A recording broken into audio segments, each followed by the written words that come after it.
کو بری کرنے کا صاف مطلب یہ ہے، آپ 22 کروڑ لوگوں کو یہ پیغام دینا چاہتے ہیں کہ اس دھرتی کے اندر گستاخ رسول کے لیے اور عاشق رسول کے لیے تمام سرحدوں کو توڑ کر حل نکالا جا سکتا ہے۔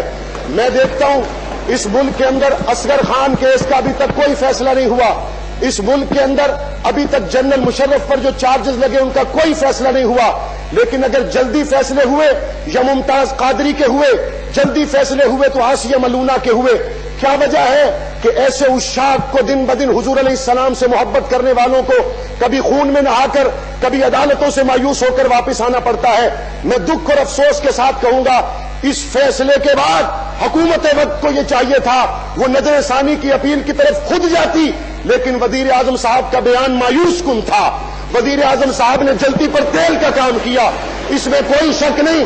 نواز شریف ہو، آصف زرداری ہو، معاویہ اعظم طارق ہو، سردار عثمان ہو یا ہزاروں عمران خان ہو، رحمت للعالمین کے جوتوں پہ قربان ہے۔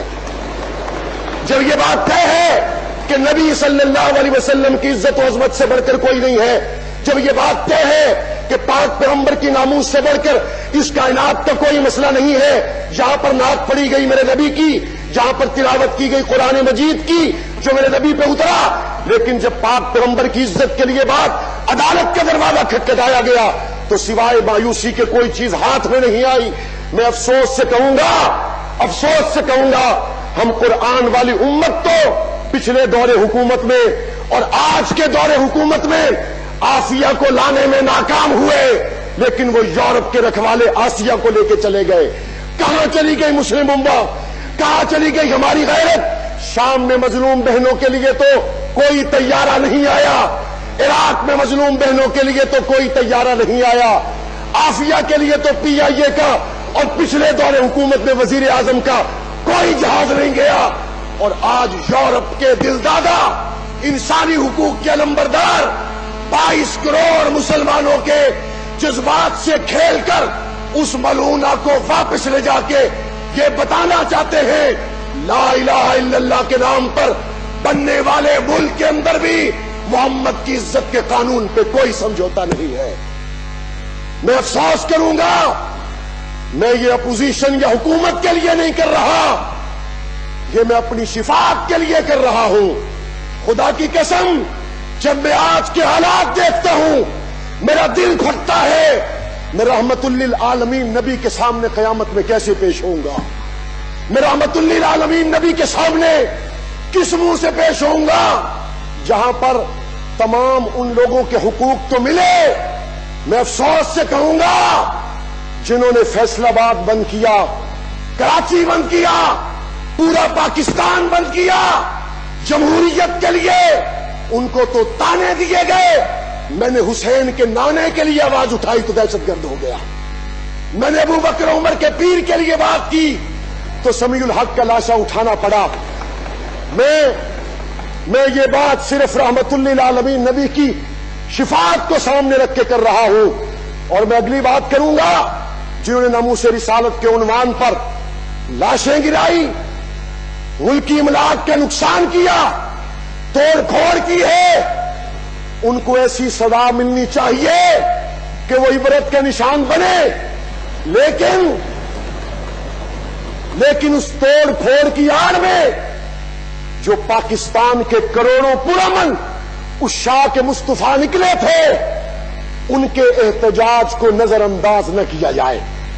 اور مجھے افسوس ہوگا میڈیا مالکان پر، جناب اسپیکر، یہاں چھوٹی چھوٹی خبروں کے اخبار بنا دیے جاتے ہیں، لیکن یہاں پیمرا کے قوانین آ گئے کہ پرامن عشاق مصطفیٰ کو بھی نہ دکھایا جائے۔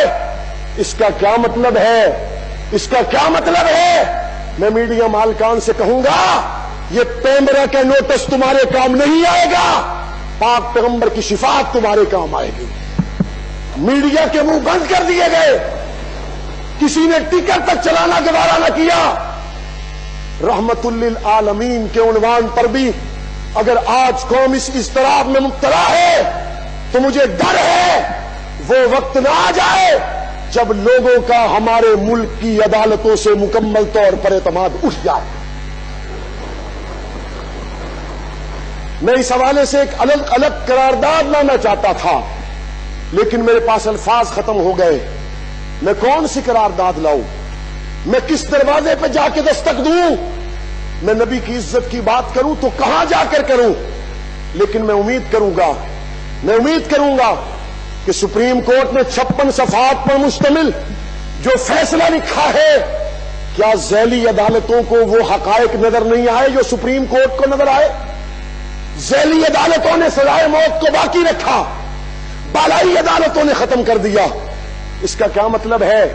ناموس رسالت حساس عنوان ہے، اگر ذیلی عدالت کے لوگوں نے حقائق کو نظر انداز کر کے اسے حضور کا گستاخ ڈکلیئر کیا تو اس کا مطلب یہ ہے جناب اسپیکر، نیچے والے وہ تمام ججز کے دل میں ایمان نہیں، چونکہ کسی کو گستاخ رسول کہنا بھی ٹھیک نہیں اور جو ہو تو اس کو بچانا بھی ٹھیک نہیں ہے۔ یا وہ ٹھیک تھا یا یہ ٹھیک ہے، آئے حکمران اور میڈیا پر اس بات کو واضح کرے کہ یہ تمام تر سازشیں کہاں سے ہو رہی ہیں۔ اور مولانا سمیع الحق کے قتل کے پیچھے جہاں افغانستان میں جنرل رزاق کا قتل ہوا، ہمارے پاکستان میں وہ بے ایمان موجود ہیں جنہوں نے پاکستان کے اس دشمن کا جنازہ بلوچستان میں پڑھا۔ ہم سمجھتے ہیں جنرل رزاق کے قتل کے بعد مولانا سمیع الحق کی یہ شہادت پاک افغان مذاکرات کے حوالے سے بھی ایک گہری سازش ہے، اور میں امید کروں گا یہ ایوان صرف قراردادوں تک محدود نہیں رہے گا بلکہ ان کے حوالے سے عملی شواہد سے اور اس تحقیق کے حوالے سے بھی ہاؤس کو آگاہ کرے گا۔ اللہ ہمارے گناہوں کو معاف فرمائے اور دنیا آخرت میں ہم پہ رحم کرے۔